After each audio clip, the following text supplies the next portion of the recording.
आज सायद 12 सम्म हुन्छ होला। हजुर मैले चाहिँ हो। हजुर हजुर 12 हजुरको हाम्रो लातकसम्म हुन्छ। हजुरको हाम्रो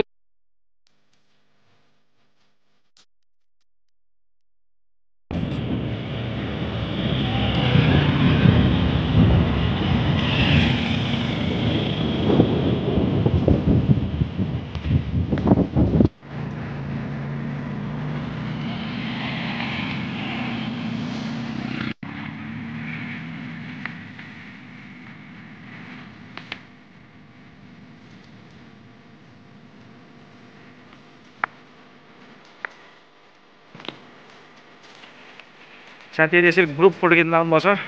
यहाँ एउटा बहिनीलाई खिच्न पठाउनु भएको छ है। राम्रो खिच्दिनु है।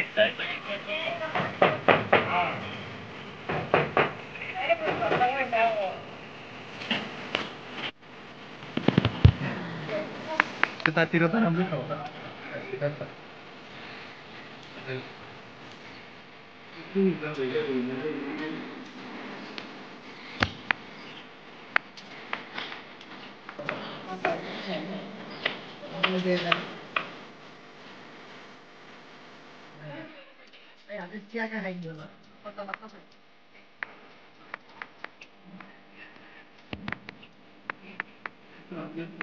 ल हामी चाहिँ अहिले भर्खरै यो बारपाक आइपुग्यौँ। हामी अहिले यो होमस्टे होटल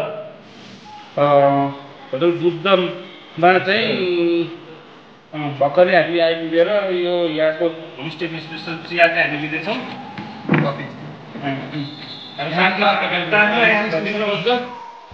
ल हजुर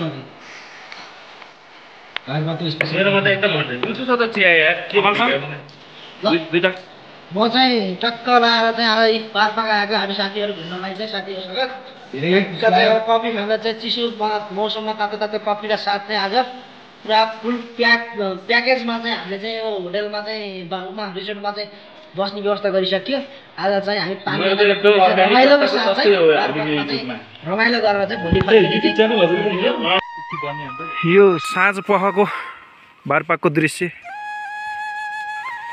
यस्तो देखिँदो रहेछ। यस्तो उत्कृष्ट सुन्दर दृश्य देखिन्छ कि यहाँबाट बुद्धको मूर्ति। यो खाना खाऊ है त। कस्तो सर खाना? एकदम ठिक छ सर। ठिक छ ल सर म खाएँ एकदम स्वादिष्ट। हजुरलाई कस्तो? स्वादिष्ट भोजन टक्क लाएर घरमै खाएको जस्तो? लास्टै टेस्टी छ। ल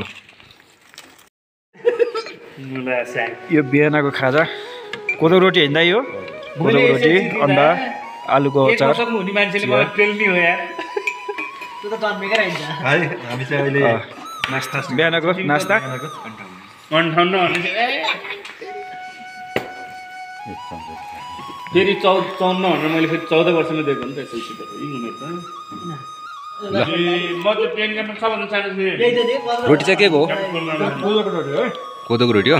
मिठो मिठो छ? अर्गानिक एकदम। ल ठिक छ। हामी सबैजना ब्रेकफास्ट गर्दै मर्निङमा अहिले फेरि चिसो भएर कसैले पनि मुख देखाएन है यहाँ।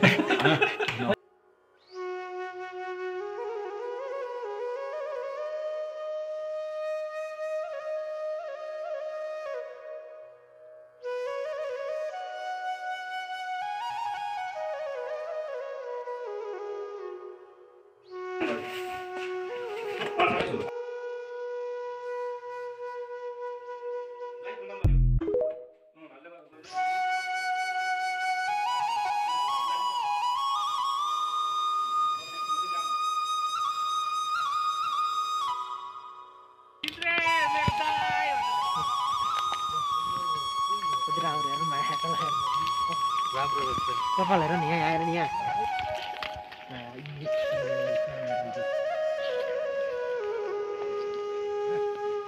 खसी पार्दैन के हो?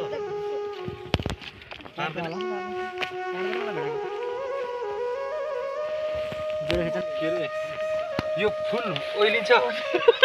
हान्ला फेरि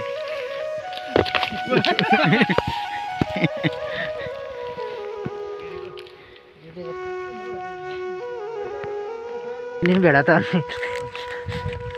यता त हान्न सक्छ यार उयोलाई समात न सुन्लाई उयो सेतलाई यो अरे त्यो त ठुलो छ ऊ त्यो ऊ आएको क्या ऊ मैले समातेको है उहाँ ऊ